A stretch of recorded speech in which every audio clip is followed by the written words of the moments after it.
Welcome back to Mr. Alex. Today we are going to be checking out the Lego Marvel Sanctorum, which retails for $250 US, has 9 minifigures, and has 2,708 pieces. Now this build has 3 instructions, the first one, the second one, and the third one. On the back, there are actually different locations that the build lets you travel to. So here are the 3 instruction booklets. Also comes with a whole bunch of extra Doctor Strange magic stuff, such as like the spark, longer fire. You have to like change them out, but these are some extra pieces that it came with. Taking a look at some of the minifigures, here is Zombie Strange. He's got purple portals instead of the normal orange one. His torso printing, his leg printing is kind of beaten up. Same with his face. Looks like he just rose from the grave, which he kind of did. Back printing is also like that. The back of his face is really nothing. It's just plain with some moldy spots. Next up, we've got the Evil Sorcerer Supreme. He's got a pink portal instead, and he's got less impressive robes, but he does... Ooh, I just knocked a tree over. But he does have another face. This one's kind of like a grimace face.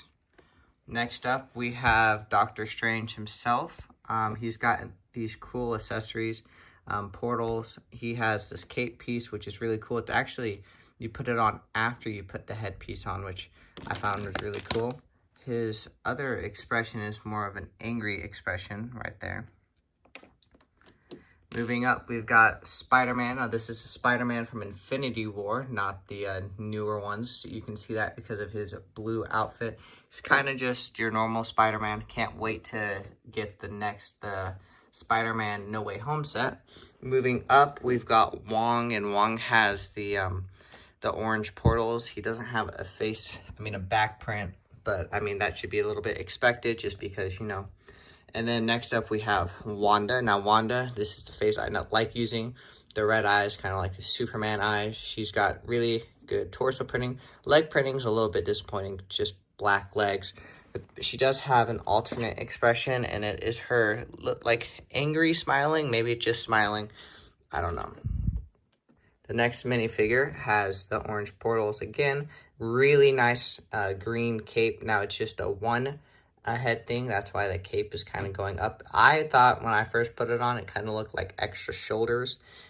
He's also got a really nice torso. He's got nicer legs than I would say Wanda does because they do come in like this mint green color. He's got a great hairpiece. And then he's also got another expression, which is kind of him smiling with one eyebrow raised. Moving to the side of the building, I have this little fight scene going on. I'm going to take a look at him first. As you can see, there's not back printing. Well, there actually is, but it's more of hair because he's got the thin lined hair. You've got the spikes. This guy was from Infinity War, and he's kind of got a mean expression. And so that's really this minifigure.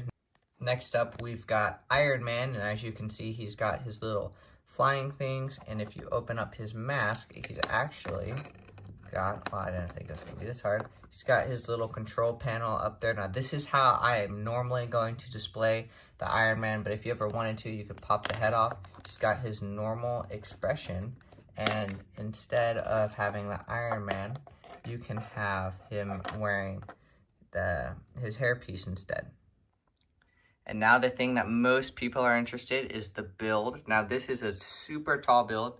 It was a lot of fun to build, a lot of time, which is one of my favorite things when a build takes lots of time for me to build. And it has me doing something, well, and I like to listen to audiobooks when I build it. I'm gonna take a look at the outside first, and then we're gonna work our way into the inside of the build. As you can see, there's 2 trees, and as you saw earlier, the trees really don't stay on that well. You can just pop them off. So that is something to note. You've got 2 doors, which both of them do open, and we will get inside next time. Well, soon. This was very hard to build, and really repetitive, but in the end, I think it gives it a really crisp look. We've got a little mailbox right here with some mail in it. We've also got this envelope addressed to his location. Side build, this is another door, how to get into. Again, we're gonna do that later in this video. In the back, we've got a little lamppost, we've got a trash can. I don't know what this was. We've got connecting to either connect like a Daily Bugle or the bookshop or pretty much any other module. In here, you've got a little infinity stone, but we're going to get to what these are next. And on the side, we've also got a little monster build. Up at the very top, we've got the Captain America, the musical, I think. Or no, it's actually an exhibit. And then at the very top, you've got just a little rooftop with some plants. And so that's it. Now, as I was saying with these, you can actually change them out. You can just pull them out and you can rearrange them. Now with this one cannot be arranged to this one unless you want it to be faced like that. And it also can't be arranged like this. So this one pretty much has to live here.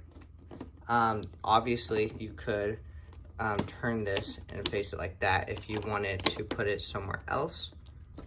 But there is a way if you don't want, obviously this piece is going to have a hole, but if you don't want this monster to be seen, you can put this monster facing in to the house, and then you can just get this. Taking a closer look at the back, we've got a lot of sticker pieces. Now these pieces right here control the different portals, and we will get to that later. You've got some like Miles Morales like graffiti up there. Again, I've already talked about this. This is the exhibit, and that's pretty much the outside of it. Super cool outside build. Obviously you've got the iconic dome right there. So let's check out the inside. So the Sanctum works just like any of the other of the modules. You're gonna attach them right here, and it's a super easy pull off. This actually pulls off also. So in here, this is the door I was talking about, and you've got a little shelf to store things. You got a cell phone, and you've also got that. Over here, again, this is your portal, and you've got the time stone in there along with what it is. Now, you've got the iconic steps right here. They're not curved, they're just, I mean, I guess they're kind of curved with this. Yeah, so they are actually curved. Over here, you've got a little armchair, and you've got a picture of Wong and Stephen Strange. Stephen's diploma and a picture. Right here is a grandfather clock. And then over here is more pictures, a picture of the world. This is actually a globe on a face printing. So this is the entrance to it. Super cool. On the staircase behind it, actually, you've gotten some probably old pizza. You've got a clock. You've got a picture of a hand, which was actually what happened to his hand in the movie. You got Wong's secret stuff, and then you got a travel book. And with these stairs, obviously, you can recreate many scenes, like the Peter Parker scene when he comes in and says, "So, Peter, to what do I owe the pleasure?" And there's a little fireplace right there. Also, so let's take a look at the next floor. So this is actually a really cool view because now you've actually seen where these spiral stairs, well not spiral, these staircases lead to. Leads to up here. Right here you've got a little instruction manual on the cape. You've got 2 chairs over here. You've gotten some really cool artifacts on that side. You've got some pictures on this side. Up here, you've got the little apple thing when he reverses time when he's eating. Well, when the apple gets eaten and not eaten. You've got some metal. You've got the Wi-Fi password. You've got a skull, and you've got this. And over here, this is the portal I was talking about. So right now, it's in space. But with these things on the back, you can move them back and forth. And so he could travel to the mountain. Now, I'm a little bit sad about this one. I didn't know what they were doing. So there is a little bit more white than I would have liked. And on this side, you can actually travel to the desert. So taking a look at the next floor, all you have to do is remove the ceiling. And then this is the next floor. Right here, you've got a little chain with a little spear. And I don't know what this is supposed to be. If you move over this way, you've got some axes with the samurai hat. You've actually got a samurai hat. You've got this little potion. You've got like a black seared skeleton. Then you've got a picture of the ancient one with probably what is her staff. There's a way to look out the window. You've got him also, who also has like a golden staff. Then you've also got a fire extinguisher if they're ever in trouble. you've got a little helmet, and then you've also got an umbrella. I know I already talked a little bit about the ceiling, but this is just kind of what it looks like. 2 plants growing, 1 growing, and this is probably just a brief overview. This thing is pointed, so this is the overview of the ceiling. So in the end, this set is really any Marvel person's dream because you can recreate scenes from Spider-Man, the first Doctor Strange and the Multiverse of Madness, Infinity War. Really, there's a lot of things you can recreate. Highly recommend to any Marvel fan. Now, since I am a DC fan, maybe we can get like this for the Hall of Justice. Come on, Lego. I would really love that. But this set, the Sanctum Sanctorum, highly recommend to any Doctor Strange fan. And that is all for this video. So until next time, make sure you like and subscribe, and I will see you in the next video.